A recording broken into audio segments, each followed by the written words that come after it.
I taught high school English for 38 years.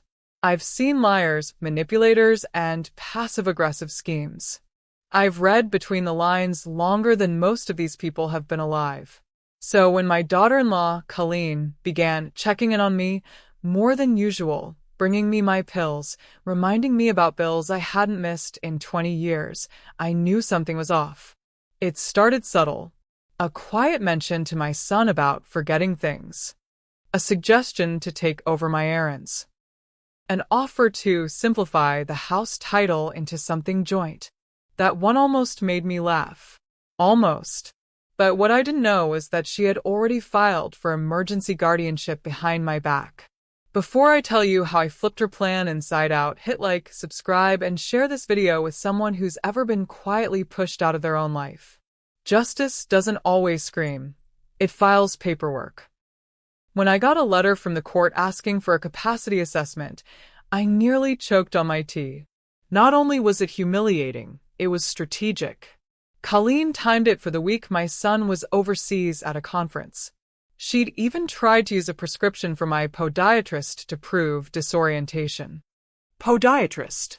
As if sore knees made you forget your own name. So, I did what any good teacher would do. I gathered receipts. I logged into my own banking history. I requested surveillance footage from the pharmacy. I printed out every check, wire, and document I'd signed without her help. But I saved my best discovery for last. While looking through an old junk drawer, I found something that should have been deleted. A digital notepad on a shared tablet she used for grocery lists containing names of 2 consultants she'd contacted for how to legally shift assets from elderly mother-in-law. That's when I realized she wasn't trying to help me. She was planning to take everything. And I wasn't about to let a woman who married into my family steal the legacy I built. Colleen never expected me to show up. She wore her hair in a sympathetic bun that day, the kind that screams, "I'm only doing what's best for her." She arrived early, smiling, carrying a folder thick with affidavits, medication schedules, and a doctor's note from that same podiatrist. It was all laid out like she was applying for sainthood. But what she didn't expect was that I'd be sitting in the back row, in a tailored gray blazer, heels, hair curled, clear eyes, and a calm face.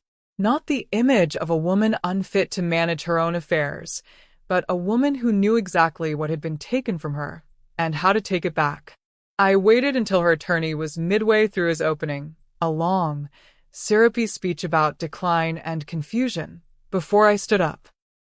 "Your Honor," I said, handing the clerk an envelope thick with counterfilings, "I'd like the court to review a few supplemental materials before proceeding." Colleen turned. I'll never forget the look. Shock. Horror. Like she'd just seen a ghost who paid their taxes. The judge raised an eyebrow. "Ma'am, are you represented by counsel?" "Not yet," I said calmly. "But I've been filing paperwork since the day I learned I needed to."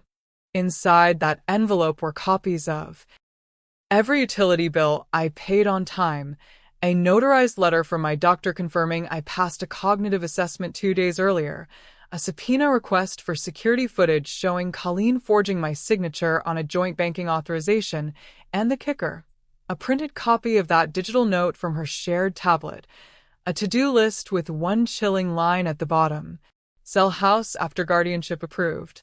Silence. Her lawyer tried to backpedal. This may be taken out of context, but context was no longer on their side. The day after the hearing, my phone rang before 8 a.m. I assumed it was another solicitor, or maybe Colleen, panicked, trying to salvage what was left of her reputation. But the voice on the other end didn't sound desperate. It sounded intrigued. "Mrs. Belgrave? My name's Alyssa Chan.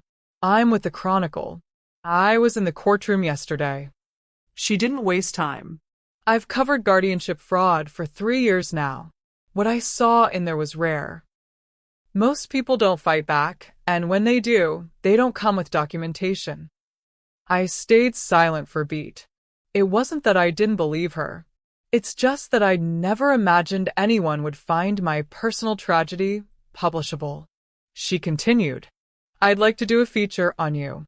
Not just what happened, but how you prepared, how you caught it in time. There are thousands of seniors in this country with no idea how easy it is to have their rights signed away. That made me pause. Because it was true. What Colleen did wasn't just vile, it was common. Hidden behind smiles and pills and well-timed visits. So I said yes. We met at a coffee shop 2 days later. I brought my folder. Alyssa brought a recorder and eyes that didn't blink when I told her everything. Not even when I showed her the forged bank application or the notepad entry with her consultants. By the time the article ran, it had a title Colleen would never live down, Fit to Fight. How a retired teacher exposed a caregiver scam from inside her own family. The piece went viral. It was picked up by 2 national syndicates. I started getting mail, hundreds of letters from strangers, many of them women like me, thanking me. Some shared their stories. Others asked for help. But more importantly, Colleen's name was now in every search result tied to guardianship fraud. Every employer, every loan officer, every social contact who Googled her would now find me. And my receipts. Colleen's downfall didn't arrive with a scream. It arrived in a manila envelope sent by express courier, marked confidential in red. I knew what it was before I even opened it. The moment my son called me that morning, there was a stiffness in his voice, one I hadn't heard since he was 12 and got caught smoking behind the school bleachers. Mom, I just want to say I didn't know. I swear I didn't know about any of it. He was trying to get ahead of the story, but it was already too late. The newspaper, the court records, even the podcast interview I gave 2 days prior, it was all in the open now. Everyone knew what she'd tried to do. The envelope? Inside was a letter from Brennan and Mills, a divorce law firm with a reputation for aggressive damage control. Colleen, now radioactive in polite society, had decided to play one last game. She was going to spin the narrative. The letter accused me of setting her up, slandering her character, and even misrepresenting her intentions as malicious. Misrepresenting? She tried to seize my house.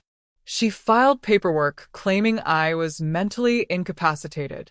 And now that the fallout threatened her access to my son's joint accounts, she wanted sympathy? There was one line in the letter that made me actually laugh. Our client is willing to withdraw all public complaints if you retract your statements and apologize in writing within 7 business days. I handed the envelope to Alyssa, the journalist. She read it, smiled faintly, and said, Mind if I include this in the follow-up piece? That second article dropped 2 days later, titled, No Apologies, When Family Betrayal Meets National Attention. Within 24 hours, Colleen's name was trending again.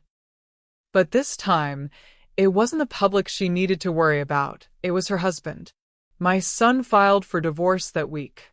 The man who once defended her every choice now realized what I'd quietly known for years. Colleen didn't marry into our family. She invaded it. Technically, I never lost the house. But Colleen's guardianship filing had muddied enough water that I needed to clear my name and my deed. I wasn't about to let the illusion of control she created cast a shadow over what I had built for decades. Once the dust of the divorce settled, my son called with a simple offer. Mom, I want you to have the house. No conditions. No paperwork games. Just yours. But I didn't accept it right away. I asked him, gently, if the accounts were truly untangled. He hesitated. That's when I knew Colleen had left a mess behind. There were quiet liens, automatic withdrawals she never turned off, credit cards she'd opened for emergencies, and of course, a property tax delinquency I'd never known about. She'd mortgaged pieces of our legacy with my son's name and my roof.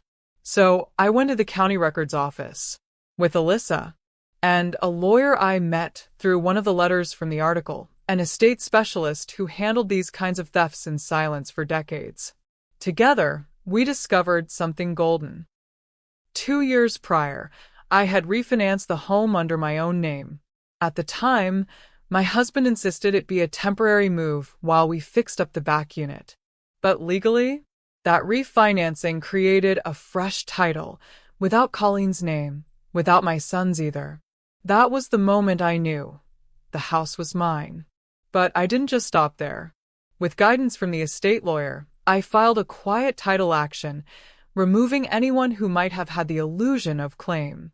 I refiled the deed in my name alone. And when the judgment came in, I sent it not just to the bank, I sent it to Colleen. Certified, with a note inside that simply read, "Your emergency consultants missed a spot." Her reaction? Who knows? By then, her name had already been pulled from every charity board she sat on. The HR investigation from her employer was still ongoing. The divorce was final. And me? I sat in my kitchen, with a hot cup of Earl Grey, rereading my court documents. This house, this life, this peace was mine again. And I'd earned every brick of it. If you want more stories where the underestimated fight back and win, like this video, subscribe, and share it with someone who knows what betrayal looks like. Up close.